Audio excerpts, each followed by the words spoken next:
But Udyr really struggles against the pressure that AD Twisted Fate can put in on the top lane.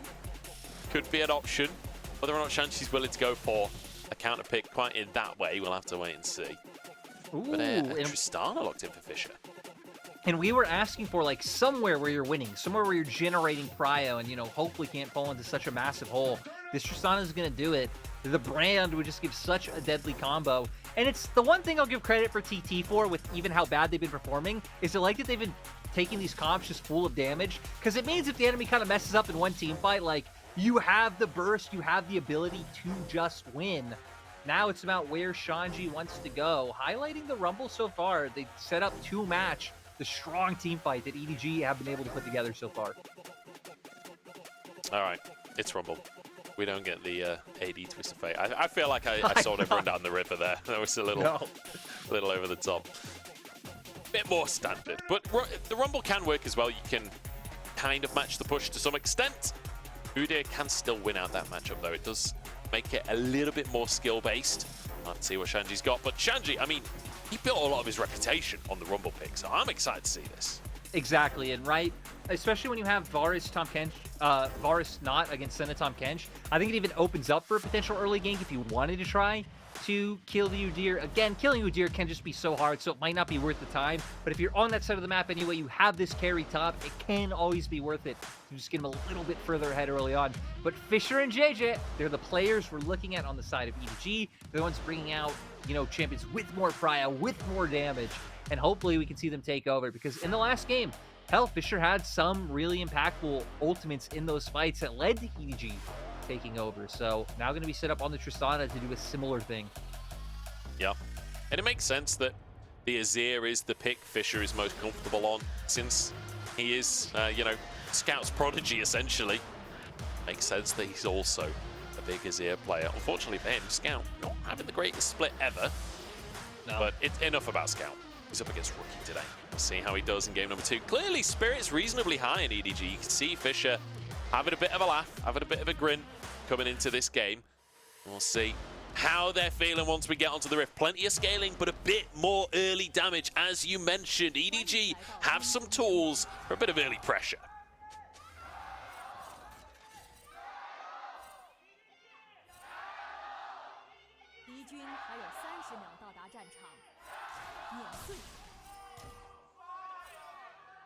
And I love that we're going to get to see Fisher going up against, not just Rookie like we said in the first match, but that being the test, going up against Rookie's Orianna. And I feel like Rookie should be out for a little bit of vengeance, because he's played Orianna only once this split, and it was a loss. And anyone who's watched Rookie over the years knows that he is like the most Chad Orianna in existence, where he is willing to... Ooh, maybe I need to pause on the Orianna talk, because looking for the level 1... No, okay. Well, most that? Chad You're trying to lay down Orianna some narrative. ever. I don't think so. That is like go for the invade. That is just like the big tragedy of LPL casting, and being like, you know, giving a bit of story here and there is good. No, there's when you think there's time for story, there isn't, and when you think it's time to get hyped for a potential pick is when it isn't. The biggest scam of a century, Munch. I know. It's always the way. It's always the way. Solo kill just pops in to check if the enemy jungler is starting on that red buff. Shanji has built up his heat and should be able to get a pretty good trade here against Solo Kill. He's trying to zone him away from the wave, but Solo Kill is now just going to run at him and just completely wreck him. Yeah, I mean, right, that's... I feel like there is really no good trade against an Udyr at level 1 with the strength that he brings to the table. And this time around, we're also going to have some questions for NIP, right? Because NIP were relatively proactive, especially in the early game, last game before they kind of hit a wall in the mid game. Without having the same tools that they did last time around, I wonder if they'll find, you know, again, similar opportunities. With how aggressive the spot lane 2v2 is being, wouldn't surprise me if we see Aki making his way down here at some point, even if he is pathing towards topside for now. Let's see if he can find his angle. Both junglers, like you say, just matching for the time being. I'm looking towards Fisher as well in the mid lane. Like you mentioned, the rookie Orianna, me and you got to cast the that great clip of him on the top lane, just trying to 1v3, just perfect spacing, dodging everything.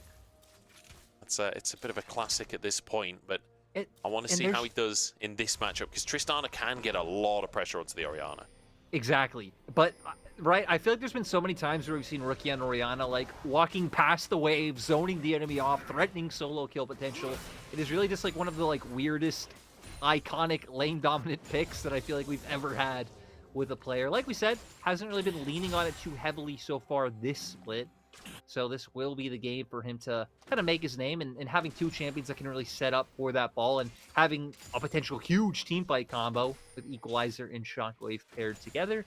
But EDG have range to play off of, and they have the ability to kind of create a lot of different angles in fights. Like, their team composition doesn't necessarily just want to group up all together, right? It's not a bunch of bruisers or tanks. So it can make Rookie and Shanji's job a little bit harder to find those perfect setups. Yeah, it certainly can. Finding those ultimates without the perfect setup can be difficult, but luckily, Zhuo and Photic's ults are incredibly good at that setup. The Snake forced to flash very early on in this lane. Ignite ticking away onto him, and Aki has found his way towards this bottom side. Oh, the ward got spotted, surely. There we go, heal immediately for the move speed. Snake and Vampire will be fine. Still, though, now no summoners on your Senna. It's going to set up for such easy return ganks, or, like we said, even if you don't go for the gank, just pressuring, just trying to get your bot lane in a place where they can take place to deny farm from the enemy bot lane. So now going to come back. Of course, Jiejie did go for his reset first. He's going to be on the map a little bit earlier and maybe have a window to create something, but look at the vision control around bot side. Really no opportunities there. Your Tristana is pushing mid, so again, not many opportunities there. This might just be Jiejie farming up and trying to become as strong of a carry threat as he can be. Shanji getting aggressed upon here by solo kill. Just managed to trade it back a little bit as he overheats and uses that bonus damage on the auto attacks. Just trying to make sure that this wave crashes, but solo kill, he's not having any of it. He's doing such a good job to hold the wave in a really awkward spot for Shanji. Yeah, might set up. Ooh, Fisher going aggressive.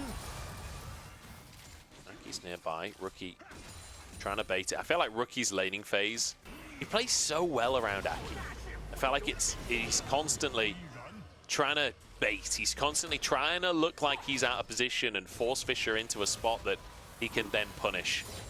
It's so much fun to watch as Jiejie doing Brand things on the grubs.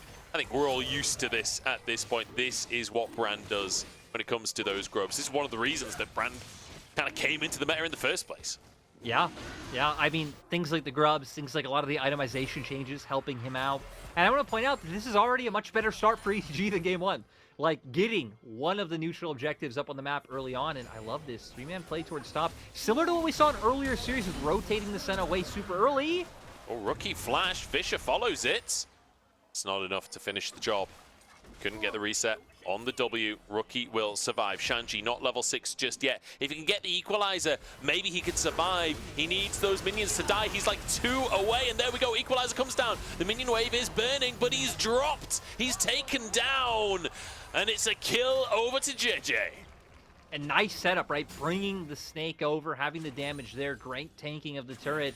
And with Zhuo showing around mid as well, it means Vampire not going to be in like too dangerous of a position to like threaten getting dove like we saw earlier in the day when the same lane swap came out and happened. Yeah, feels like I think Rumble's one of these picks where, you know, when you do get caught out in those positions, like Aatrox is scary, you know, when they try to go for the dive, like it feels like there's a lot of room for him to outplay you. With Rumble, you either have the damage or you don't. It's not like you're offering the hard CC for the tower to get the damage done. They're all here again. They're all three of them are here again. Oh, God. It's pushing out away from Shanji as well. I don't know if they can actually find this. Ooh. Yeah. If the stun would have connected even under turret, he was 100% dead. But yeah, definitely. Having just enough of like a gap between them to where he survives. And we're seeing this again that we saw earlier on today, where the Senna rotates away from the Tahm Kench lane. You just let the Tahm Kench farm. He's safe on his own. In fact, I think it was a Nautilus in the previous game. Yeah. And the Senna goes up and farms alongside the Udyr instead. So Photic actually going to use his ultimate onto Vampire. Ooh, they actually might even... Oh, it looks like they are going to go for the dive. Well, we said the Tahm Kench was safe on his own. Is it true? Time to find out. Jiejie's moving in as well. He's level 6. Gets a knock up here onto Zhuo, who will... Oh! Oh no! The hook is denied, and suddenly Zhuo in all kinds of trouble. EDG G2 kills on the board, both for Jiejie as well. Great counter by Vampire. NIP being a little bit too slow to set up that dive bot. Again, we saw this earlier, like you said, with the Senna Nautilus, and a lot. I can't remember which of the two series it was because of like how this day is blended together. But we saw a dive happen a lot faster than we are seeing right now. So NIP gonna end up being punished for it, and EDG again now 2-0-0. Jiejie with the brand. This could be a difference maker. Yeah, and I just want to quickly bring everyone's eyes over towards the mid lane CS right now. Rookie is farming up a storm, as he always does on the Orianna. Shanji getting big damage on solo kill, but solo kill, he's survived the equalizer, and now he wants the 1v1 as well. The Phoenix stands doing some damage, but Shanji, I mean, it's a pretty even trade, all things considered. Solo kill almost going down. Yeah, just having the Oblivion Orb there to try to prevent some of the sustain too, so some of the damage actually sticks. Like you said, Rookie finding a CS advantage, what we would expect. And what is this series? Like, it is bot lane meta much, and we're having a day of top lane. I'm here for it though. Shanji moving in, solo kill, no ghost available for him. Zhuo flashes to get the root, can't pull him back because of the Udyr stance.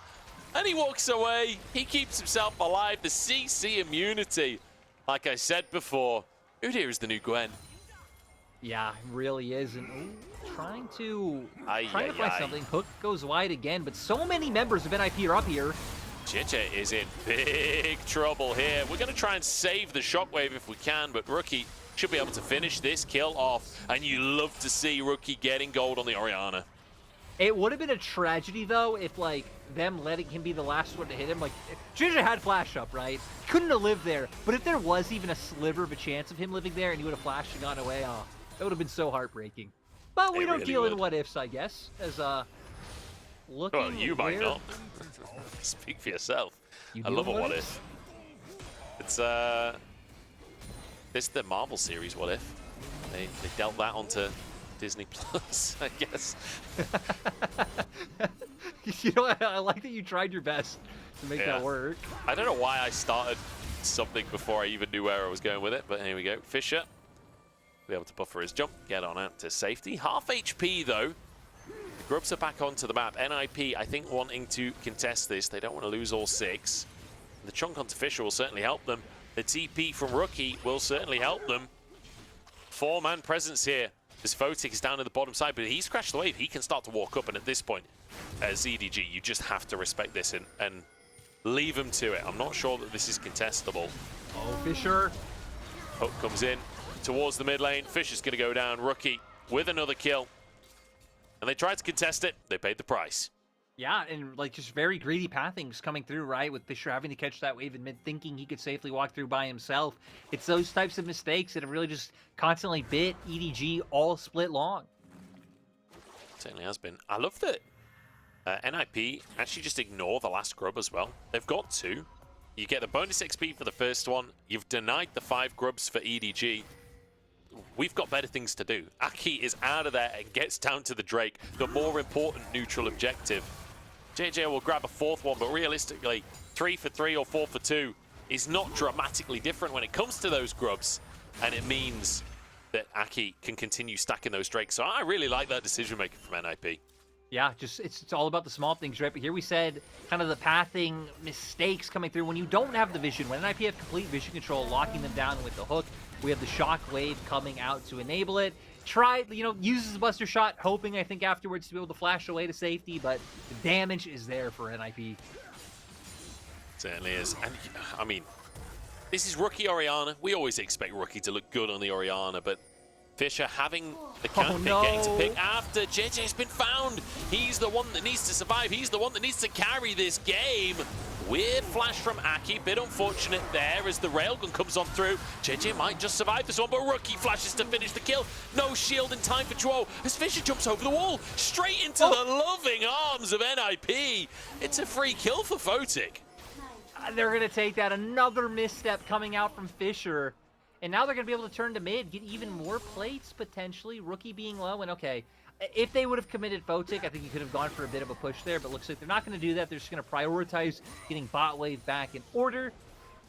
But yeah, really nice from NIP. I was gonna say though, Jiejie's flash in my mind was so clever, like flashing upwards away from NIP as compared to like back towards his own base.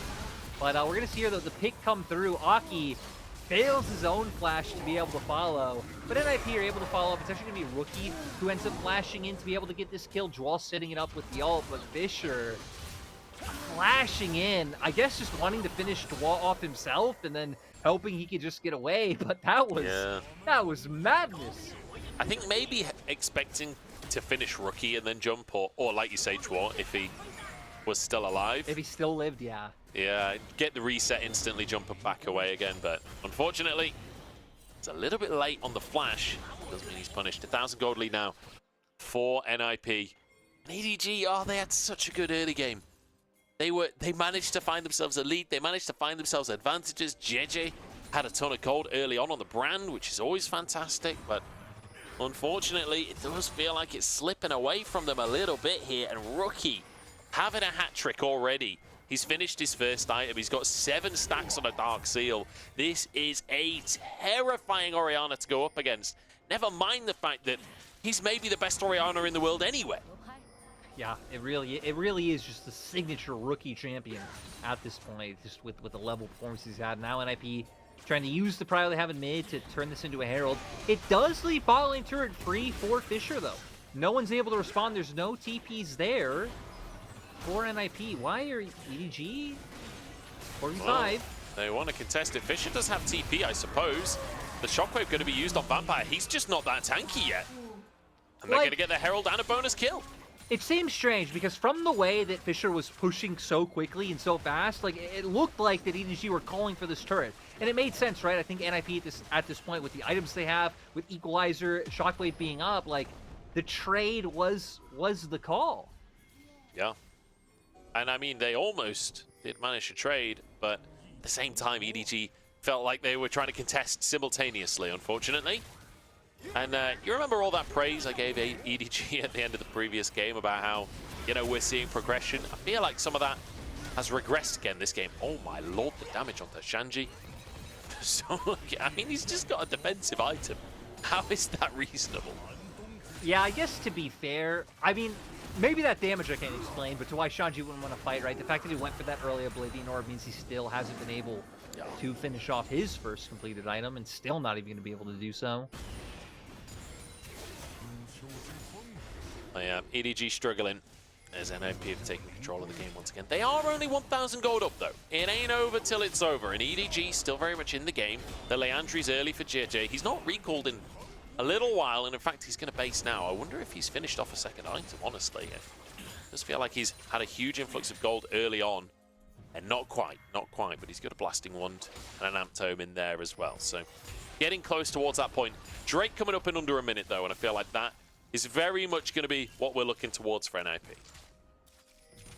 Yeah, now going to be able to finish off another turret of their own, even having the Xin Zhao wait in the wings just in case EDG tried to go for any sort of collapse play down towards bot side.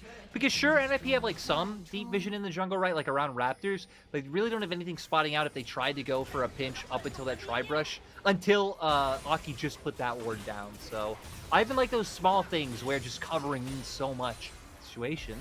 Solo kill now going to be here first. Shanji doesn't have TP, so if they were able to start a fight now, it could be meaningful because Fisher does, but doesn't look like that's in the cards.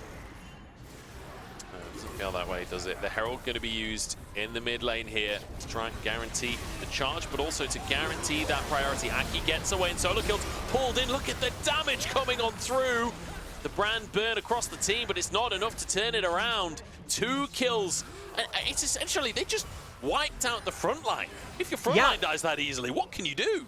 They like dropped the Equalizer in a way where it wasn't like getting maximum damage or value. It was just to split up EDG, and now it's going to turn into a dragon for the ninjas. And I was going to say, at least Fish are going to make sure they get a turret top side, but Shanji, he didn't TP down, he just walked, so now he's going to be able to cover this, or maybe not. EDG going back to the 3-man squad top side. You can see Aki giggling away on the player cam as well.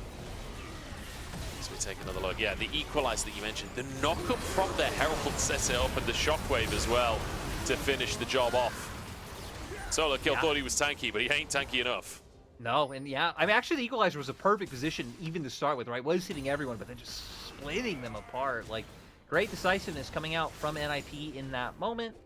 Now, I mean, we're going to get back to a place where we were last game, right? Where it's about getting that top lane turn. It's about getting some vision in the enemy jungle and seeing if they could try and find any aggressive options. We know Zhuo is kind of looking for the hooks any chance he could, whether they're connecting or not. But hey, we love the attempts. But 2 items now on Rookie, 5-0-2, 10 stacks on the Dark Seal. It is, I mean, this is like prime Rookie gaming hours. Big time. Big time. He's close to grabbing that Magi. If another good fight, the Magi's is in. You guarantee it. And if we have a little quiet patch, the Magi's is in before the next good fight. You know, We'll it's like not even one of those games where you'd be like, he's just doing the damage. He even has the highest kill participation on his team as the mid laner. Yeah. I mean, he's got 100%. 100%? 100% so far this game. This is Rookie getting NIP into his backpack right now. The full carry experience. This is why they pay his salary, as he makes it worth it every single time.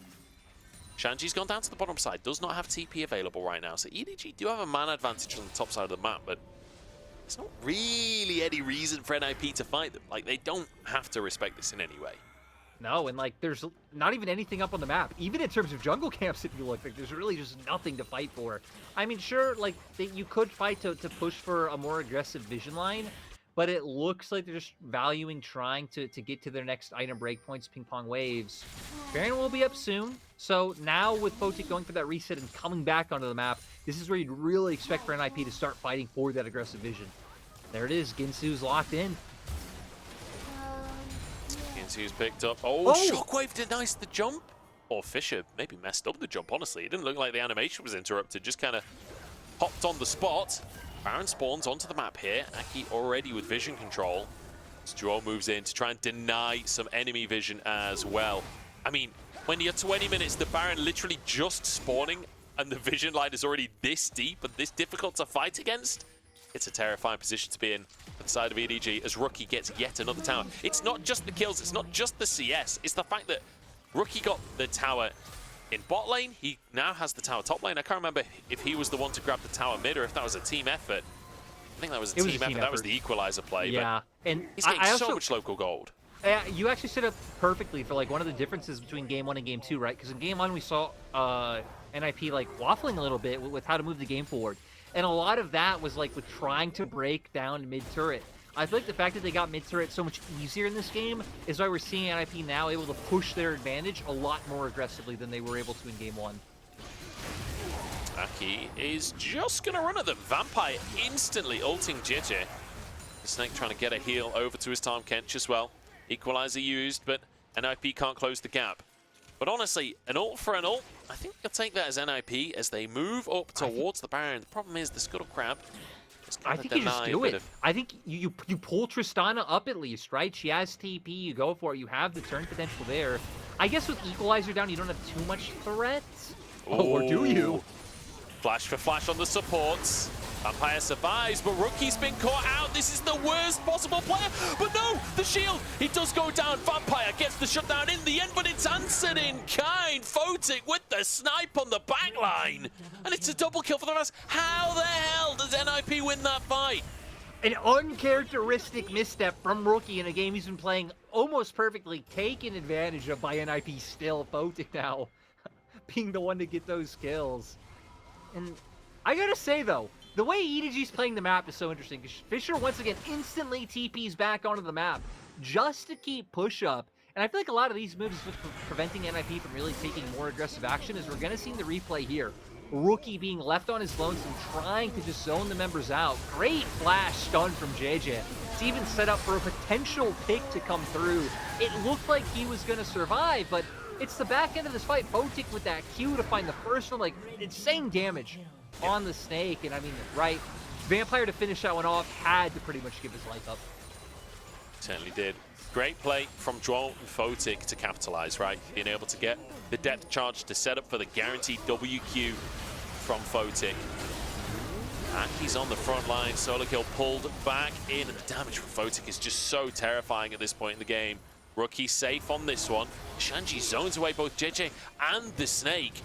Health bars on both teams relatively low, but Vampire doesn't have his flash available and he's taken down an NIP. That's one. Jiejie down to a quarter of his HP as Shanji just continues to push on forwards, keeping the pressure on. There's no smite here for the side of EDG, so it'll be taken by NIP. Solo kill goes in to try and contest, but he's alone. The rest of the team has given up on the play as Shanji has dived into a 1v3. I'm not sure that was quite necessary, trying to get the kill onto Jiejie, but either way, it's a soul taken for NIP. NIP just want to fight so bad in these games. Like, right, we talk a lot about like waiting for the perfect engage. NIP don't do that. They're just looking for any engage, and they're happy to send it. Now, Mountain Soul, like you highlighted, they're going to very easily be able to start playing around and trying to bait fight for the spare and as you go into the replay. Jumping immediately on solo kill, once again, equalizer thrown out, kind of splits up the fight again, but Vampire able to make sure that solo kill gets out alive. Sure, he goes down, but I mean, I guess even if everyone from EDG lived, that initial chunk of damage, the fact that the item disparities are now there really wouldn't be much for them to do anyway. But Photic Shanji being able to zone off Jiejie at the back of the pit really is just the difference maker for this going uncontested over to NIP. But man, what happens here, Munch? The stun coming on through. Jiejie saves his own life there. And he does survive, ultimately, and get the kill onto Shanji. Perhaps a little over-aggressive, just a little, from Shanji. Ends up going down, but either way, 4 Drakes, you're happy with that one for NIP. And again, still messy. Still very much leaving something to be desired, we'll say, from NIP. But still finding advantages off the back of a pretty rough first few minutes of the game as well. Rookie and Aki still able to find huge advantages. Equalizer is good, splits up the team. The root lands onto Zhuo and forces them away. EDG will survive. Vampire has to ult basically on cooldown this game. And that's, I feel like NIP are doing this where they're just like throwing out the hook onto anyone and like pretty much just throwing out the equalizer right away because they know they're so far ahead. They're gonna get flashes immediately, but it does set up for potential for EDG to find some sort of targets with those key ults down. Zhuo goes wide on the hook, shockwave onto Jiejie here, but they can't quite finish the kill off an NIP. Their health bars are getting pretty low at this point. Zhuo goes down, Shanji aggressed upon by the rest of EDG. Fisher's gone in, but he's actually knocked Shanji to safety. It was knock Shanji to safety or burn to a crisp. Those were the options for Fisher. And he realizes there's only one that's a viable option. Has to go to the mid lane instead. But I feel like we see exactly what I was just hitting on, which is like, sure, you can do that because you're so far ahead and you're going to get sums, but if your equalizer, like, your initial damage doesn't chunk them out enough, EDG could just be like, yo, a lot of their key team fighting ults are down. Let's go for it and actually have a chance in contending for these fights. Like, you still have a 2-item Brand, you still have a 2-item Tristana. We're going to see here, well, always so close, but never able to connect it. Great initial CC and damage that comes out onto Jiejie, but they're able to just follow up so easily as the side of EDG. But here's what you said, right? It was either send him to safety or go 1-for-1, because Shanji, especially right now with the second Haunting guys, even more ramping damage, is a threat that needs to be respected, even if he doesn't have any kills himself.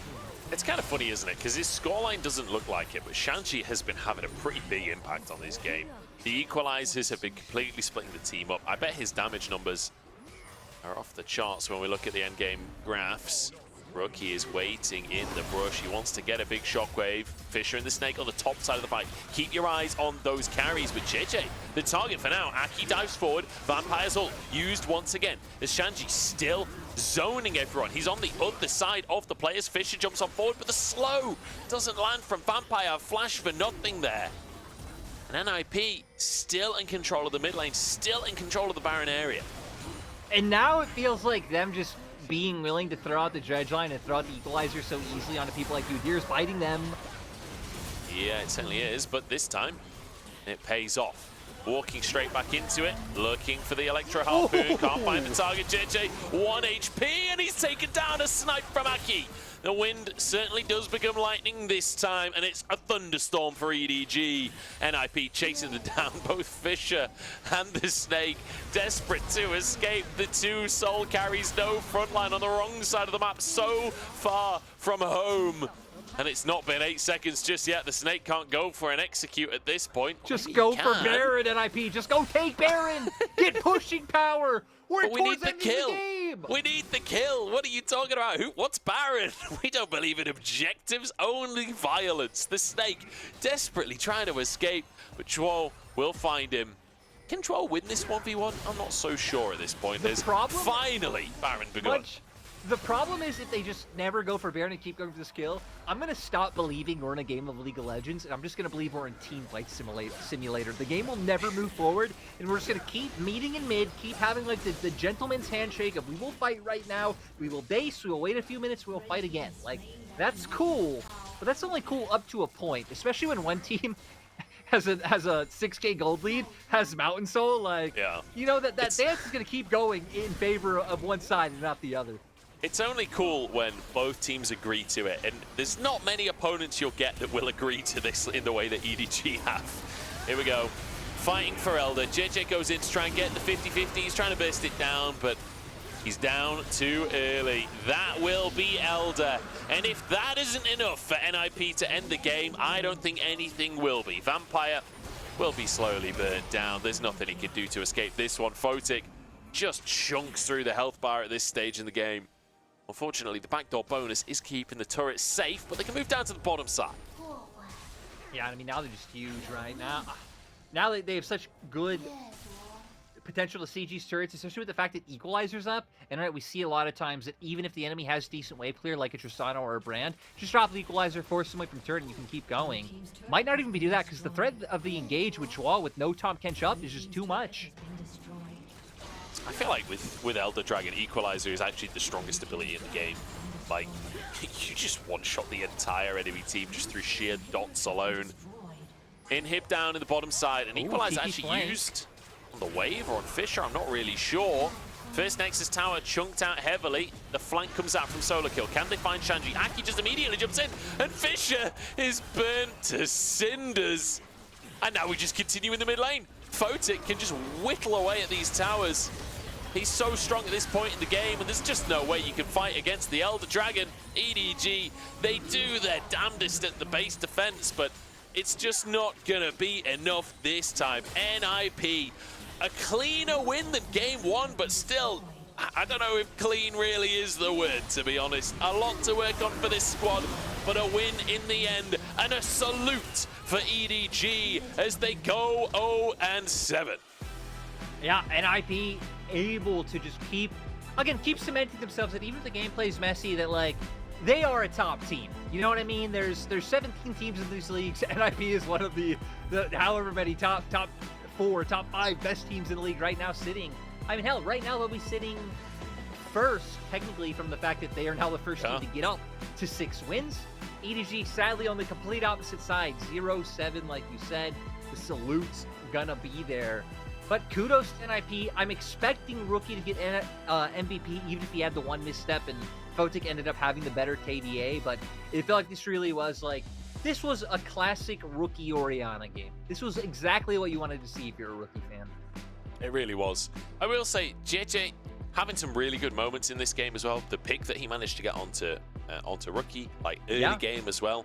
He had a very, very good performance on the Brand, but unfortunately, the map kind of fell apart for them.